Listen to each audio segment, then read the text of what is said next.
silakan. Soalan ini luar pada Tafadhal, silakan. saya nak tahu bekas kami baru nak minat pada hadis dan Quran. Jadi apa yang saya perlihatkan sekarang mengenai dengan solat. Hmm. Bila at-tahiyat tu sama ada ayat kedua atau akhir, mereka menggerakkan jari Iya. ataupun yang separuhnya biasanya kami belajar asyhadu an la ilaha illallah. Diangkat. Apa bezanya? Satu lagi yang saya dapat kami lah bila kita nak solat, kita tak perlu untuk mengucapkan usalli. Maknanya terus zuhur atau asar. Ya, ya. Macam mana penjelasan itu? Okey, terima kasih. Dalam ibadah selalu saya katakan di mana-mana berasaskan Al-Quran mesti memenuhi dua syarat. Okey, yang pertama ialah ikhlas niatnya lillahi taala. Keduanya ialah mutaba'atun nabi, mengikut tata cara Rasul sallallahu alaihi wasallam. Kedua-dua ini ada hubung kait dengan dua kalimat syahadat. Asyhadu an la ilaha illallah ialah ikhlas tadi, niatnya lillahi ta'ala. Tidak ada Tuhan yang disembah melainkan Allah. Yang kedua, bagaimana cara menyembah Allah? Siapa yang mengetahui dan telah diberi lisen oleh Allah untuk menjelaskan how to worship Him? Wa asyhadu anna Muhammadar Rasulullah. Okay? Dari ibadah tidak akan diterima oleh Allah unless kita mengikuti petunjuk Rasul sallallahu alaihi wasallam, disebut mutaba'atun nabi.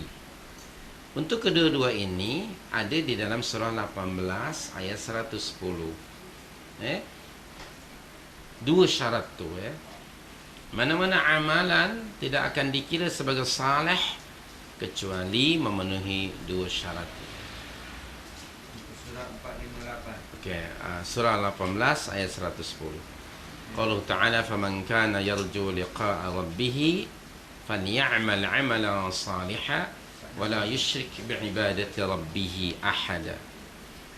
Dan juga anda boleh merujuk pada surah 67 ayat yang kedua. Surah Al-Mulk atau Tabarak ayat yang kedua. Qala ta'ala bismillahirrahmanirrahim. Alladzi khalaqal mauta wal hayata liyabluwakum ayyukum ahsanu amala. Jika anda memiliki buku tafsir penjelasan kepada Al-Quran, yang standard ialah saya selalu katakan iaitu tafsir Al-Quranul Azim oleh Ibn Kathir. Sila beli yang English ataupun yang bahasa. Okey, sila beli. Ibn Kathir rahmatullahi alaihi menjelaskan kedua-dua ayat tadi bahawa suatu amalan itu akan dikira saleh dan diterima oleh Allah apabila memenuhi dua syarat. Tadi dalam surah 18 ayat 110, dua syarat itu. Yang pertama ialah ikhlas, diambil dari kalimah wala yusyrik bi'ibadati rabbih ahada, ai katanya al-ikhlas. Keduanya falyamal 'amalan salihah, yakni hendaknya dia melakukan amal saleh dengan mengikut selari sesuai dengan petunjuk dan ajaran Nabi sallallahu alaihi wasallam.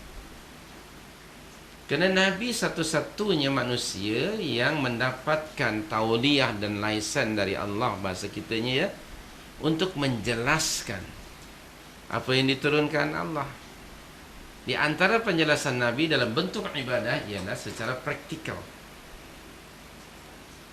Dalam surah 16 ayat 44 Allah ada berfirman di situ, wa nazzalna ilaika dzikra litubayyana lin-nas ma nuzila ilaihi. Litubayyana lin-nas. Tugas kamu ya Muhammad sallallahu alaihi wasallam ialah bagi menjelaskan kepada manusia tentang apa yang diturunkan Allah kepada mereka. Di antara penjelasan Nabi ialah dengan perbuatan.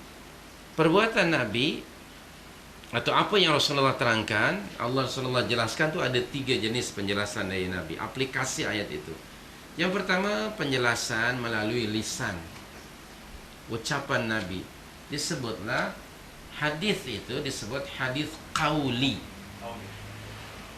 ucapan Nabi. Anda akan dapati dalam hadis misalnya qala Rasul sallallahu alaihi wasallam, Rasulullah bersabda, berarti ucapan baginda. Yang kedua, penjelasan Nabi melalui pelaksanaan praktikal, itu disebut hadis apa? Fi'li, perbuatan Nabi. Termasuk tadi salat, haji dan lain sebagainya ibadah, itu disebut fi'li. Bukankah tadi juga kita baca dalam surah 62 ayat 2, tugas Nabi mengajar Al-Quran dan Sunnah? Di antara metodologi pengajaran ialah melalui pelaksanaan. Yang ketiganya yaitu persetujuan Nabi, sikap Nabi, komen Nabi terhadap suatu pekerjaan yang dibuat oleh sahabat. Disebut takriri, hadis takriri. 3 hadis. Baik. Dalam konteks salat, di dalam kitab Ensiklopedia Larangan volume yang pertama, dalam bab salat, ya, ada satu hadis yang meriwayatkan, sebenarnya topiknya di situ ya,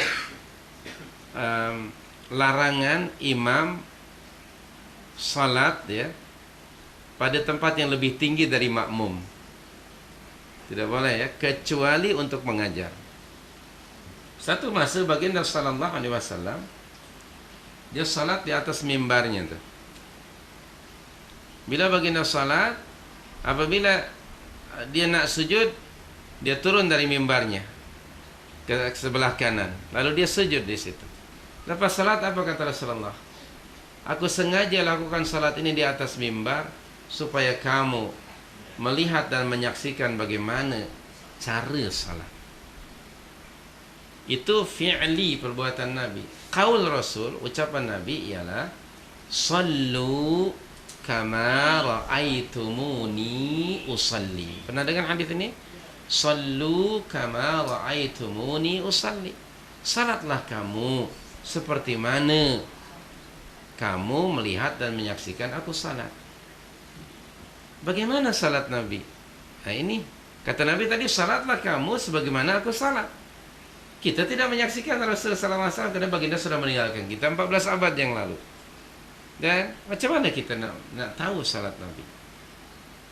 Nahmadullah, kita bertahmid kepada Allah.